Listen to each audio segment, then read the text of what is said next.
안녕하세요, 사돈. 이렇게 갑자기 찾아오시다니 무슨 일이신가요? 윤 씨는 잠시 머뭇거리다가 조용히 고개를 숙였습니다. 제가 자식을 잘못 키운 것 같습니다. 사돈은 당황한 표정을 지으며 윤 씨를 바라보았습니다. 무슨 말씀이신지. 윤 씨는 깊이 숨을 들이마시고 떨리는 목소리로 입을 열었습니다. 아들이 제 전 재산을 가져갔습니다. 순간 사돈의 표정이 굳었습니다. 네? 제가 가진 건 많지 않았지만 그래도 집 하나는 있었습니다. 그런데 아들이 몰래 담보대출을 받아 그 돈을 가져갔어요. 사돈은 눈을 깜빡이며 윤 씨를 쳐다보았습니다. 담보대출이요? 네. 처음에는 병원 개업을 위해 필요하다고 했습니다. 그런데 알고 보니 처가의 사업을 투자한다고 도와주려고 했다고 하더군요. 사돈은 얼굴이 점점 붉어졌습니다. 그게 무슨 소리십니까? 윤 씨는 눈을 질끈 감았습니다. 저도 잘 모르겠습니다. 아들이 그러더군요. 처가에서 중요한 사업을 하는데 도움을 주고 싶다. 투자를 해야 된다며 돈이 필요하다고 했습니다. 사돈은 한동안 아무 말도 하지 않았습니다. 윤 씨는 계속해서 말을 이었습니다. 저는 병원 개업인 줄 알고 돈을 내어줬는데 사실이 아니었던 거예요. 다시 돈을 되돌려달라고 했지만 그 후로 아들이 연락을 끊었습니다. 사돈은 깊은 한숨을 내쉬었습니다. 참 당황스럽네요. 일단 저희 사업에는 문제가 없습니다. 돈이 급했던 적도 없어요.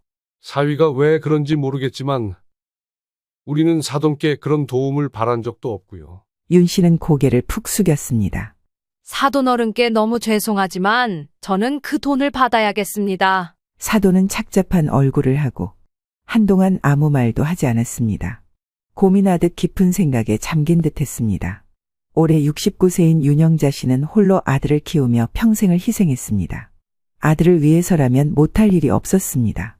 과일 도매 시장에서 과일을 팔고 밤에는 택시 대리운전을 하며 하루도 쉬지 않고 일했습니다. 아들이 먹고 싶어 하는 것, 갖고 싶어 하는 것은 어떻게든 마련해 주려 했습니다. 몸이 고단할 때도 많았지만 아들의 얼굴을 보면 다시 힘이 났습니다. 우리 아들만큼은 부족함 없이 키울 거야. 남편 없이 혼자 아이를 키우는 것이 쉬운 일은 아니었습니다. 한겨울 새벽에도 시장에 나가 과일을 손질했고 비 오는 날이면 옷이 다 젖도록 손님을 맞이했습니다.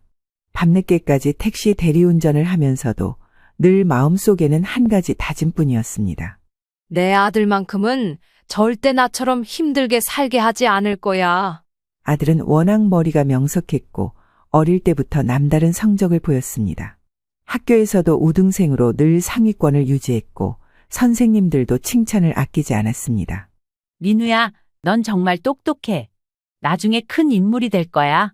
그 말을 들을 때마다 윤 씨는 가슴이 벅차올랐습니다. 아들의 가능성을 믿었고 더 열심히 살아야겠다고 다짐했습니다. 아들이 학원을 다니고 싶다고 하면 어떤 일이 있어도 학원비를 마련했습니다. 새벽까지 일해서 번 돈을 차곡차곡 모아 학비에 보탰습니다. 때로는 몸이 너무 지쳐 쓰러질 것 같았지만 아들이 교복을 입고 학교에 가는 모습을 보면 모든 피로가 사라지는 듯했습니다. 엄마, 나 의사가 될 거야. 어느 날 아들은 단호한 표정으로 말했습니다. 의사가 되면 돈도 많이 벌고 아픈 사람도 도울 수 있어서 꼭 되고 싶다고 했습니다. 그 말을 들은 순간 윤 씨는 결심했습니다. 그래, 어떻게든 도와줄 테니까 꼭 꿈을 이루거라. 그 후로는 더욱 악착같이 일했습니다. 손님이 줄어드는 새벽 시장에서도 끝까지 남아 과일을 팔았고 추운 겨울에도 대리운전을 하며 하루하루를 버텼습니다. 그렇게 몇 년이 흘렀습니다. 아들은 결국 명문대에 입학했고 의대에서 공부를 시작했습니다. 입학식 날 윤 씨는 멀리서 아들을 바라보며 눈물을 삼켰습니다. 어느새 이렇게 자라나 당당하게 새로운 길을 걷고 있는 아들이 대견했습니다. 주변 사람들도 부러워하며 축하해 주었습니다. 아이고, 부러워라. 이제는 아들이 어머니 편히 모실 거야. 자식 농사 제대로 지으셨네. 고생해서 키운다고 다 저렇게 잘 크는 게 아닌데. 윤 씨도 그렇게 믿었습니다. 이제는 아들이 든든한 버팀목이 되어줄 거라고. 그러나 현실은 달랐습니다. 아들은 결혼을 앞두고 있었고 상대는 재산이 많은 부유한 집안의 딸이었습니다. 자기가 알아서 결혼 상대를 골랐고 자연스럽게 결혼 준비도 주도했습니다. 며느리는 좋은 대학을 나와 외국계 기업에서 일하고 있었습니다. 어릴 때부터 부족함 없이 자란 사람답게 세련된 말투와 태도를 가졌으며 처가 쪽도 경제적으로 윤 씨와는 비교할 수 없을 정도로 여유로웠습니다. 윤 씨는 참으로 좋은 혼처를 얻어왔구나 싶어 반가웠습니다. 그러던 어느 날 상견례를 앞두고 아들이 윤 씨를 조심스럽게 불렀습니다. 엄마, 상견례 때 그냥 시장에서 일하셨다는 얘기는 하지 말고 요양원에서 보호사로 일하셨다고 하면 안 될까? 순간 윤 씨의 마음이 철렁 내려앉았습니다. 왜? 내가 시장에서 일하는 게 부끄러워? 아들은 당황한 듯한 표정을 짓더니 급히 말을 덧붙였습니다. 그런 게 아니야. 그냥 처가 쪽이 좀 깐깐하잖아. 괜히 편견 가질 수도 있고 엄마도 신경 쓰이실까 봐 그래. 아들은 미안한 얼굴을 하고 있었지만 윤 씨의 마음에는 이미 상처가 났습니다. 그러나 이 일을 두고 아들과 다투고 싶지는 않았습니다. 아들이 잘 살길 바라는 마음이 더 컸기에 그냥 따라주기로 했습니다. 그래, 그러지 뭐. 그렇게 상견례 날이 되었습니다. 사돈 쪽은 윤 씨를 깍듯이 맞이했지만 어딘가 모르게 자연스럽게 거리를 두는 느낌이 들었습니다. 그들의 옷차림과 말투, 분위기 모두 윤 씨에게는 낯설고 부담스러웠습니다. 상견례가 무난히 진행되던 중 사돈이 윤 씨에게 조심스럽게 물었습니다. 어머님은 어디서 근무하시나요? 윤 씨가 순간적으로 입을 떼지 못하고 머뭇거리는 사이 아들이 곧장 끼어들며 자연스럽게 대답했습니다. 어머니는 요양보호사로 일하세요. 늘 남을 돕는 일을 하시죠. 저도 그런 어머니를 보며 자라서 의사가 되겠다고 결심했어요. 아들의 말을 듣는 순간 윤 씨는 순간적으로 아무 말도 할 수 없었습니다. 너무도 자연스럽게 술술 거짓말을 하는 아들의 모습에 어찌할 바를 몰라 그냥 앉아 있을 수밖에 없었습니다. 내가 이렇게까지 부끄러운 존재였나? 처음에는 화가 나려 했지만 곧 허탈한 마음이 더 크게 밀려왔습니다. 하지만 이 자리에서 따질 수도 없었기에 윤 씨는 억지로 미소를 지으며 아무렇지 않은 듯 고개를 끄덕였습니다. 그러나 그 순간부터 마음 한편에 깊은 씁쓸함이 자리 잡았습니다. 이후 양가의 재산 차이가 컸지만 윤 씨는 아들을 위해 있는 돈을 끌어모아 결혼 자금을 마련했습니다. 가진 게 많지 않았지만 어떻게든 2억을 마련해 아들 손에 쥐어주었습니다. 처가에서 8억을 보태 신혼집으로 10억짜리 아파트를 마련했습니다. 윤 씨는 기쁜 마음으로 아들의 결혼을 축복했지만 이때부터 미묘한 거리감이 느껴지기 시작했습니다. 처가 쪽에서는 윤 씨를 깍듯하게 대했지만 그 속에서 어딘가 모를 낯선 벽이 있었습니다. 아들도 윤 씨에게 조심스러운 태도를 보였고 결혼 준비 과정에서 자연스럽게 윤 씨의 입지는 좁아져 갔습니다. 결혼이 기쁘면서도 왠지 모를 씁쓸한 기분을 지울 수 없었습니다. 하지만 이건 시작에 불과했습니다. 결혼식 준비가 진행되는 동안 윤 씨는 거의 모든 과정에서 배제되었습니다. 웨딩드레스, 스튜디오 촬영, 예식장 예약 등 모든 준비는 처가를 중심으로 이루어졌고 윤 씨에게는 따로 상의조차 없었습니다. 엄마, 요즘은 다 간소하게 하니까 굳이 신경 쓰실 필요 없어. 아들은 그렇게 말하며 결혼 준비에 관여하지 말라는 듯한 태도를 보였습니다. 윤 씨는 점점 설 자리를 잃어갔습니다. 신혼집 인테리어 역시 며느리와 처가가 모두 결정했습니다. 윤 씨는 의견을 내볼까 하다가도 아들이 정리 중이라 바쁘다고 말하는 바람에 더 이상 묻지 못했습니다.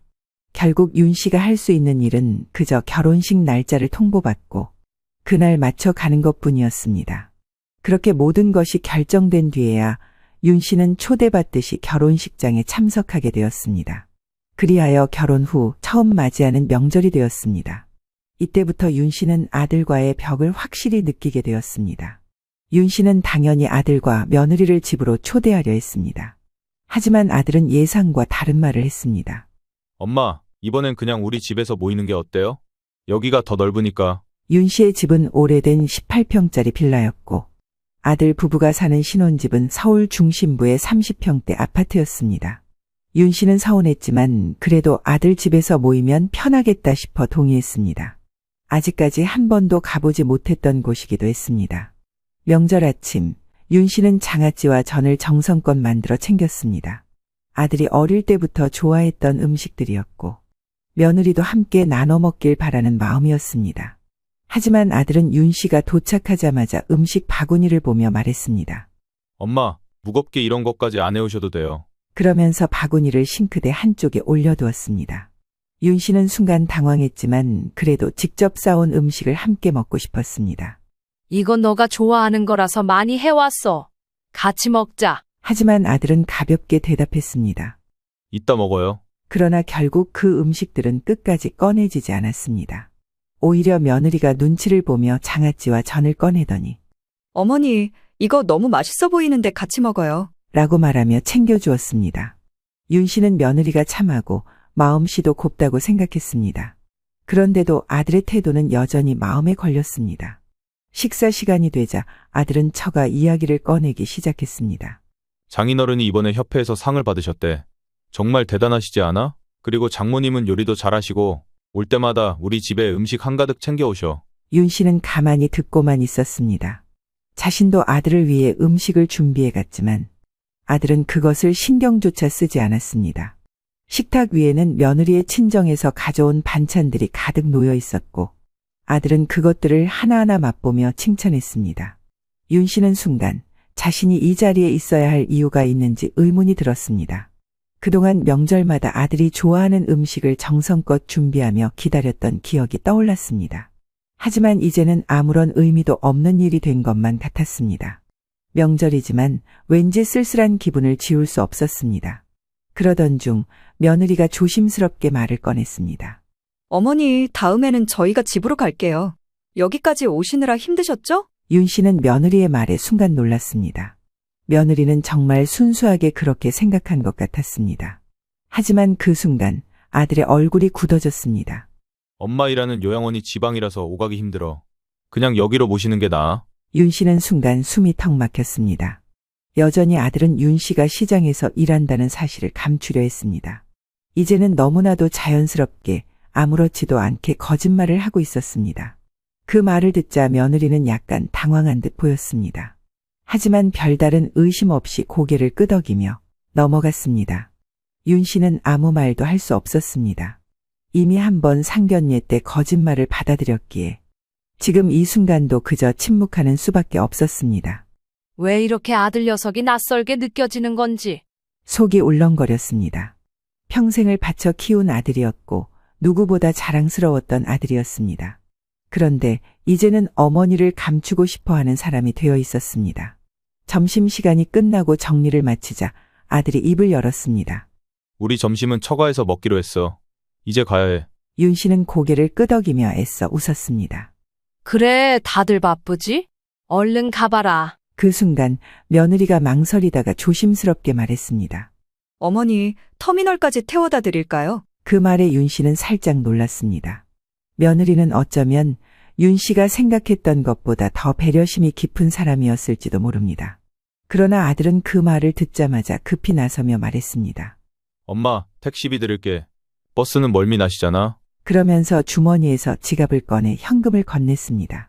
마치 더 이상 대화를 길게 하고 싶지 않다는 듯한 태도였습니다. 윤 씨는 더 이상 아무 말도 하지 않았습니다.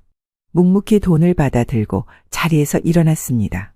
며느리는 뭔가 말을 더 하려다 말았고 아들은 가볍게 고개를 끄덕이며 윤 씨를 배웅했습니다. 윤 씨는 천천히 집으로 돌아가는 버스에 올랐습니다. 창밖을 바라보며 멍하니 지나가는 풍경을 바라보았습니다. 마음속이 텅 빈 것 같았습니다. 지금까지 아들이 하는 행동들이 떠올랐습니다. 상견례 때 직업을 숨기라고 했던 일, 명절 음식을 가져갔지만 끝내 꺼내지도 않았던 일, 그리고 지금 자신의 존재를 처가 앞에서 감추려 했던 일까지. 이건 단순한 서운함이 아니었습니다. 아들은 정말 자신을 부끄러워하는 걸까? 아니면 이제 자신의 인생에서 나는 필요 없는 존재가 된 걸까? 그 생각이 머릿속을 떠나지 않았습니다. 윤 씨는 한숨을 내쉬었습니다. 버스는 천천히 목적지를 향해 달려가고 있었습니다. 하지만 윤 씨의 마음은 어디에도 도착할 수 없을 것만 같았습니다. 윤 씨는 어느 날 저녁 아들에게서 다급한 전화 한 통을 받았습니다. 평소와 다르게 목소리가 떨리고 숨소리도 거칠었습니다. 엄마, 큰일 났어. 이번엔 진짜 엄마 도움 없으면 안 돼. 윤 씨는 순간 심장이 덜컥 내려앉았습니다. 왜? 무슨 일이야? 아들은 급하게 말을 이었습니다. 병원 개업 준비하다가 문제가 생겼어. 투자금이 갑자기 부족해졌는데 지금 당장 메우지 않으면 병원 계약이 틀어질 수도 있어. 윤 씨는 당황했습니다. 의사가 병원을 개업하려면 큰 돈이 드는 걸 알았지만 아들이 이렇게 급하게 돈을 요청한 적은 처음이었습니다. 은행 대출은 안 돼? 네 선배랑 같이 개업한다면서 그쪽에서는 해결 안 되나? 아들은 짧게 한숨을 쉬더니 말을 이었습니다. 엄마, 은행 대출이 요즘 너무 까다로워. 병원 계약금이 밀리면 우리가 지금까지 준비한 게 다 물거품이 된다고. 선배도 원래는 더 부담하기로 했는데 갑자기 사정이 생겨서 나한테 부담이 더 커졌어. 윤 씨는 가슴이 철렁 내려앉았습니다. 그래서 얼마나 필요한데? 아들은 망설이다가 말을 꺼냈습니다. 일단 급한 건 5천만 원이야. 지금 당장 계약금으로 넣어야 하는데 은행도 그렇고 주변에서도 빌릴 데가 없어. 윤 씨는 순간 머릿속이 복잡해졌습니다. 큰 돈이긴 했지만 아들이 그렇게 다급해하는 걸 보니 거절할 수가 없었습니다. 알겠어. 조금만 기다려. 그날 윤 씨는 통장에 있는 돈을 긁어 5천만 원을 아들에게 보냈습니다. 아들은 다급히 전화를 걸어 감사 인사를 했습니다. 엄마, 정말 고마워. 나중에 다 갚을게. 걱정 마. 윤 씨는 돈을 보내고 나서도 마음이 놓이지 않았습니다. 아들이 무사히 병원 개업을 마칠 수 있을지 걱정이 앞섰습니다. 하지만 스스로 다짐했습니다. 그래, 내 아들이니까 금방 자리 잡고 갚을 거야. 그렇게 며칠이 지나고 윤 씨에게 다시 아들의 전화가 걸려왔습니다. 이번에도 목소리는 다급했습니다. 엄마, 미안한데 아직도 부족해. 윤 씨는 깜짝 놀랐습니다. 아니, 벌써 그렇게 많이 보냈는데. 아들은 한숨을 내쉬며 말을 이었습니다. 엄마, 병원 개업이라는 게 생각보다 돈이 더 들어가. 특히 내가 지금 하려는 병원은 입지도 좋고 선배랑 같이 하면 정말 크게 성공할 수 있어. 그런데 지금 이 타이밍을 놓치면 다 끝이야. 윤 씨는 고민이 됐습니다. 아들도 큰 결심을 하고 준비했을 텐데 돈이 없어서 기회를 놓치는 건 아닌가 싶었습니다. 그럼 너 지금 필요한 게 얼마나 되는 건데? 아들은 조심스럽게 말을 꺼냈습니다. 엄마, 혹시 집을 담보로 대출 받을 수 있어? 윤 씨는 순간 숨이 막혔습니다. 뭐? 집을 담보로? 아들은 다급히 말을 덧붙였습니다. 엄마, 내 병원만 잘 되면 이건 금방 갚을 수 있는 돈이야. 의사라는 직업이 안정적이잖아. 병원이 자리 잡으면 엄마 집 대출부터 바로 갚을게. 장담할 수 있어. 윤 씨는 한참을 고민했습니다. 집이란 건 자신의 마지막 남은 재산이었고 만약 잘못되면 노후 생활이 힘들어질 수도 있었습니다. 하지만 아들은 계속해서 설득했습니다. 엄마, 내 평생의 꿈이야. 여기서 포기하면 나 정말 후회할 것 같아. 부탁이야, 도와줘. 윤 씨는 고민 끝에 결국 결정을 내렸습니다. 아들은 평생을 준비해온 의사였고 병원 개업이 그의 인생에서 가장 중요한 순간일 것입니다. 게다가 선배와 공동 개업을 한다고 했으니 혼자 무리해서 빚을 지는 것도 아니라고 생각했습니다. 그리고 무엇보다 아들이 계속해서 엄마, 나중에 다 돌려줄게. 이건 잠깐 어려운 순간을 넘기는 거야. 라고 장담했습니다. 윤 씨는 은행을 찾아가 집을 담보로 대출을 받았습니다. 오랜만에 은행을 방문하니 절차도 복잡했고 상담사도 신중하게 대출을 권유했지만 윤 씨는 결국 서류에 사인을 했습니다. 그렇게 받은 돈을 아들에게 보냈습니다. 아들은 전화로 기뻐하며 말했습니다. 엄마, 진짜 고마워. 나중에 꼭 보답할게. 엄마 믿어줘서 고마워. 윤 씨는 아들의 말에 한숨을 돌렸습니다. 하지만 어딘가 모르게 불안한 감정이 들었습니다. 그리고 그 불안함이 현실이 되기까지 오랜 시간이 걸리지 않았습니다. 윤 씨는 시간이 지날수록 불안한 마음을 감출 수 없었습니다. 처음에는 바쁘겠거니 생각했지만 아들이 전화를 받아도 늘 지금 해결 중이니 기다리라는 말만 되풀이했습니다. 대출까지 받아서 도와줬는데 이렇게까지 연락이 없는 건 이상했습니다. 윤 씨는 점점 더 초조해졌습니다. 그러던 어느 날 결국 참다 못해 며느리에게 전화를 걸었습니다. 결혼 후 처음으로 자신이 먼저 전화를 거는 것이었습니다. 어머님, 어쩐 일이세요? 며느리는 반갑게 받았습니다. 윤 씨는 잠시 망설이다가 조심스럽게 말을 꺼냈습니다. 아들한테 연락이 잘 안 돼서 혹시 무슨 일 있나 싶어서. 그러자 며느리는 아무렇지 않게 대답했습니다. 아, 신랑이 요즘 좀 바쁘죠. 이번에 저희 친정아빠 회사 쪽 투자로 일이 많았거든요.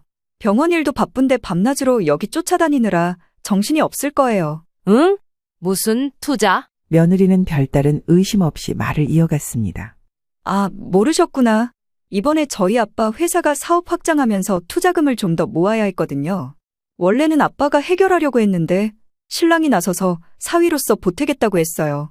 덕분에 부모님도 참 고마워하시고요. 순간 윤 씨는 온몸이 얼어붙었습니다. 자기 사업도 아닌데 이렇게 열심히 도와주는 사위가 어딨냐고 아빠께서 정말 든든해하세요. 덕분에 은행빚 안 지고 신랑이 보탠 자금으로 운용을 하고 있거든요. 그 순간 윤 씨는 머리가 하얘졌습니다. 병원이 힘들다더니 그 말과는 달리 처가 사업 확장에 윤 씨의 돈을 가져다 쓴 게 분명해 보였습니다.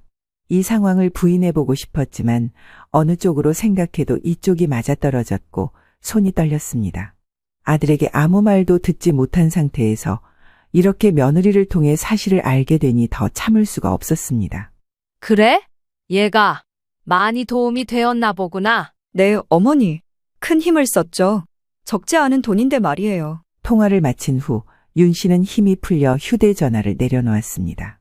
심장이 요동쳤습니다.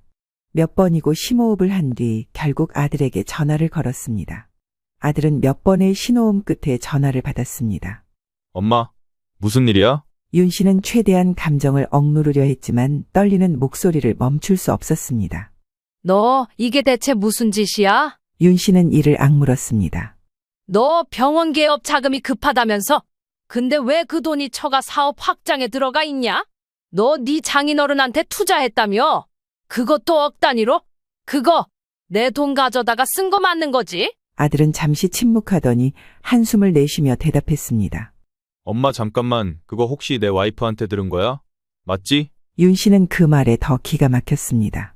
그게 중요한 게 아니잖아.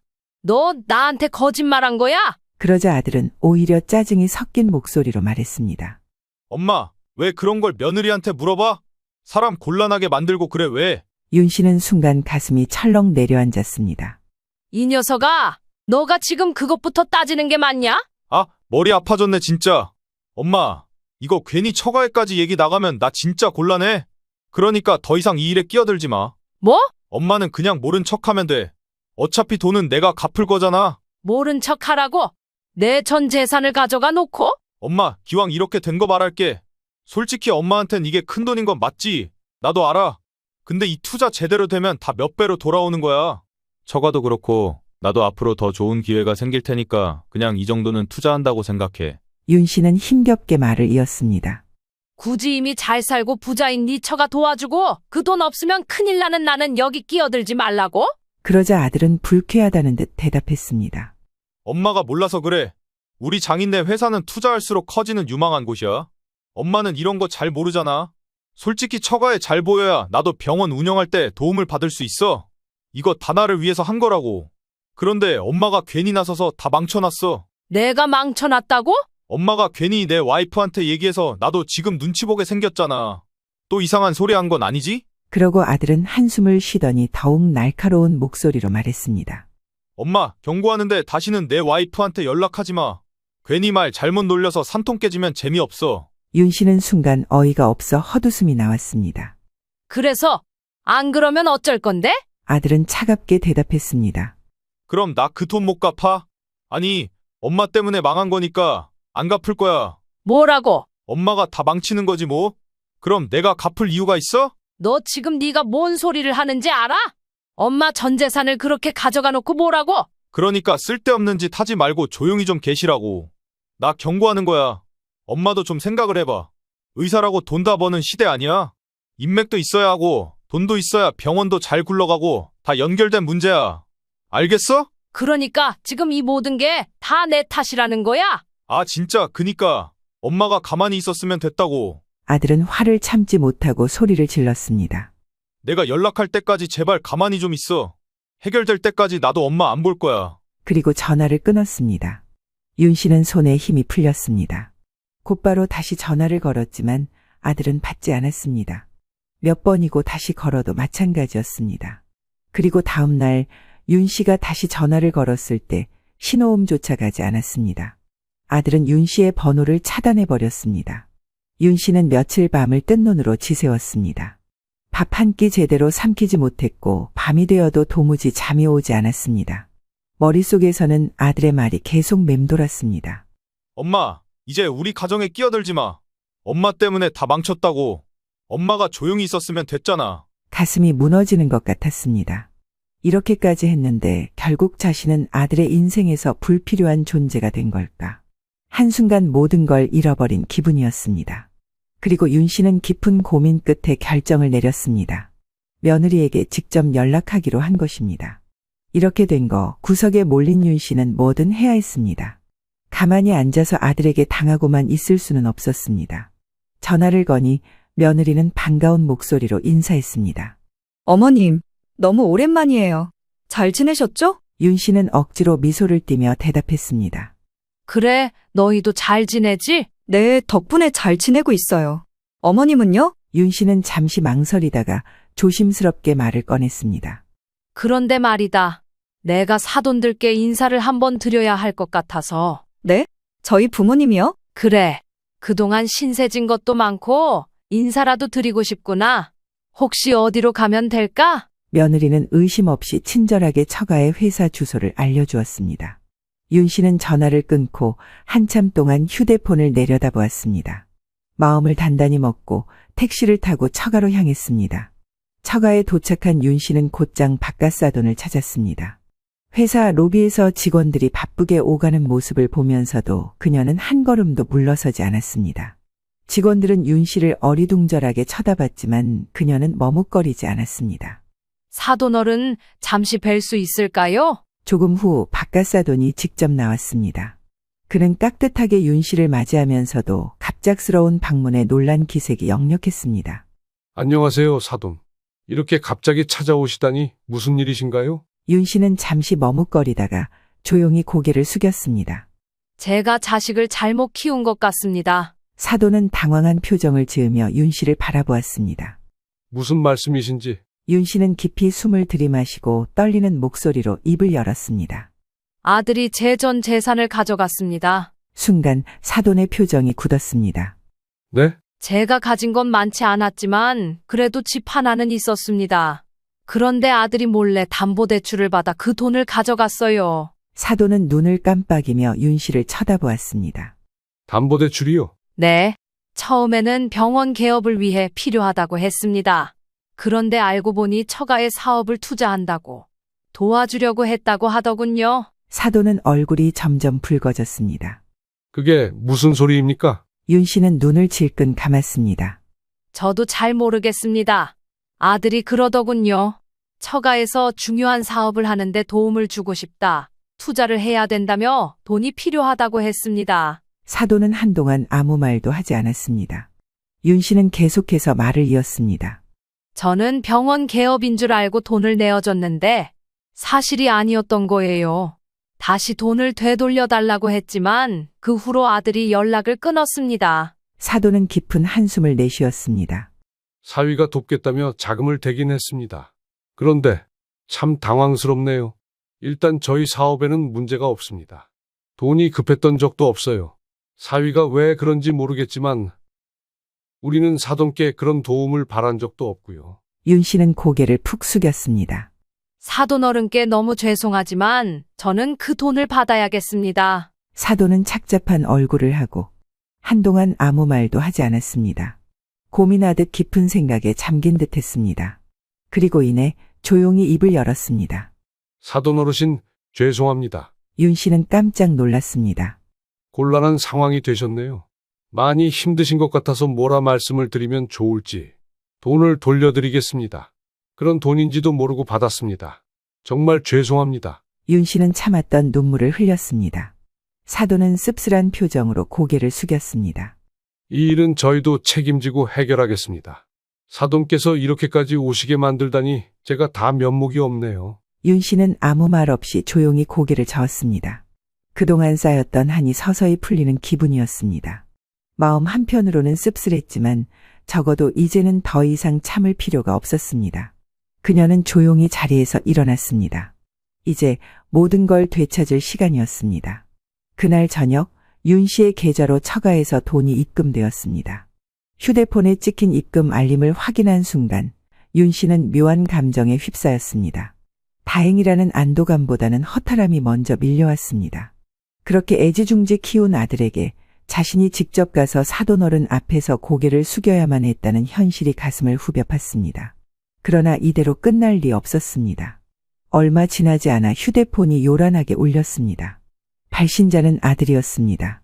엄마, 무슨 짓을 한 거야? 윤 씨는 천천히 전화기를 들었습니다. 아들의 목소리는 분노로 가득 차 있었습니다. 무슨 짓이라니? 난 내 돈을 찾은 것뿐이야. 아니, 왜 거기 찾아가서 그런 말을 하냐고. 엄마가 그렇게 하면 내가 어떻게 되겠어? 윤 씨는 한숨을 내쉬며 아무 대답도 하지 않았습니다. 아들의 태도가 놀랍지도 않았습니다. 정작 반성해야 할 사람이 화를 내며 따지고 있었습니다. 지금 상황 어떤지 알아? 아, 미치겠네, 진짜. 아, 어떻게 할 거야? 윤 씨는 여전히 가만히 있었습니다. 말이 필요 없었습니다. 아들은 애초부터 윤 씨의 입장을 단 한 번이라도 생각해 본 적이 없었기 때문입니다. 이날 아들은 사돈에게 모든 사실을 들켰습니다. 사돈은 단호하게 말했습니다. 본인 어머니도 함부로 하는 자네를 신뢰하기 힘들겠어. 내가 너무 곤란했다고. 다 필요 없고 자네는 자네 어머니와의 관계부터 잘 해결해. 한동안 얼굴 보기가 거북할 것 같네. 차갑게 뱉어지는 사돈의 말에 아들은 아무 말도 할 수 없었습니다. 이뿐만이 아니었습니다. 며느리 역시 어색한 분위기를 감지하고 보니 남편과 거리를 두기 시작했습니다. 아들의 입지는 점점 좁아졌습니다. 다급해진 아들은 다시 윤 씨에게 화를 냈습니다. 엄마 대체 무슨 짓을 한 거야? 내 앞길에 초를 쳐도 유분수지. 그 말에 윤 씨는 조용히 웃음을 터뜨렸습니다. 그러다 이내 싸늘한 목소리로 말했습니다. 이 녀석아, 초를 치다니? 네가 그렇게 부끄러워하는 네 엄마가 시장에서 일하고 번 돈으로 너 먹여 살렸다. 그 밥 먹고 공부해서 지금 네가 이렇게 된 거야. 혼자 잘 된 줄 알고 다 토해내고 짓밟아. 그런데 알고 보니 며느리는 이 사실을 전혀 모르고 있었나 봅니다. 윤 씨가 처가를 찾아가 직접 이야기를 했다는 것도, 남편이 시댁의 재산을 가져갔다는 것도 전혀 들은 바가 없었습니다. 그러다 뒤늦게 사돈을 통해 이야기를 전달받고 며느리도 상당한 배신감을 느꼈던 모양입니다. 여보, 이게 다 무슨 말이야? 당신 돈이 아니고 어머니한테 받아온 돈이라며. 집 담보 대출로 받으신 거라니. 아니, 집도 지방이 아니라 같은 서울이라며. 그럼 뭐야? 요양보호사로 일하시는 게 아니야? 대체 뭐가 맞는 거야? 아들은 당황한 기색이 역력했습니다. 아, 아니야. 그게 더듬거리며 변명하려는 모습을 보며 며느리는 더욱 확신했습니다. 무언가를 숨기고 있다는 것을. 나 진짜 믿기지가 않는다. 어떻게 그럴 수가 있어? 아빠한테 얘기 전에 듣고 너무 놀랐어. 아빠도 지금 너무 민망해하시고 황당해하셔. 무슨 그런 걸로 거짓말을 해? 그리고 당신 어머니인데 죄송하지도 않아. 며느리 본인은 평소 시댁과 가까이 지내진 않았지만 윤 씨가 나쁜 시어머니라고 생각해 본 적은 없었습니다. 오히려 불편한 기색 없이 늘 조용히 예의를 갖춰 대했으며 잔소리 한 번 한 적 없던 분이었습니다. 그런데 그런 어머니를 아들 입장에서 철저하게 속였다는 사실에 충격을 받았습니다. 남편이라고 맞아들인 사람이 가장 가까운 부모에게 이런 짓을 하다니 배우자인 나는 앞으로 어떻게 이 사람을 봐야 할지 판단이 서지 않았습니다. 나 생각 좀 해볼게. 아들은 다급하게 그녀의 손을 붙잡았습니다. 여보, 잠깐만. 하지만 며느리는 단호하게 손을 뿌리쳤습니다. 난 지금 당신이 너무 실망스러워. 아니, 좀 무섭기까지 해. 그 말을 남긴 채 며느리는 조용히 집을 나갔습니다. 결국 모든 상황에서 궁지에 몰리게 된 아들은 어머니를 찾아갔습니다. 작은 빌라 앞에서 한참을 서성이다가 초인종을 눌렀습니다. 엄마, 나야. 문 좀 열어줘. 그러나 안에서는 아무런 대답도 들려오지 않았습니다. 엄마, 나 진짜 미안해. 제발 한 번만 이야기 좀 하자. 아들은 문을 두드리며 애원했지만 대답은 없었습니다. 그렇게 몇 분을 기다리던 그는 결국 문 앞에 주저앉았습니다. 머릿속이 복잡했습니다. 어머니에게 했던 수많은 말들이 떠올랐습니다. 처가에 잘 보이려 했던 욕심, 어머니의 돈을 쉽게 생각했던 순간들, 그 돈이 떨어지자 자연스럽게 멀어졌던 자신, 그동안 어머니를 무시했고 필요할 때만 찾았던 것이 이제야 후회되었습니다. 엄마, 제발. 아들은 문 앞에서 몇 시간을 기다렸습니다. 그러나 윤 씨는 끝내 문을 열어주지 않았습니다. 일생을 살아오며 이렇게 아들에게 모질게 굴어본 건 단연 처음이라고 생각될 정도였습니다. 하지만 이게 윤 씨도 살고 아들도 사는 길이라고 생각했습니다. 며칠 후 아들은 마지막 희망을 걸고 지푸라기를 잡는 심정으로 다시 어머니를 찾아갔습니다.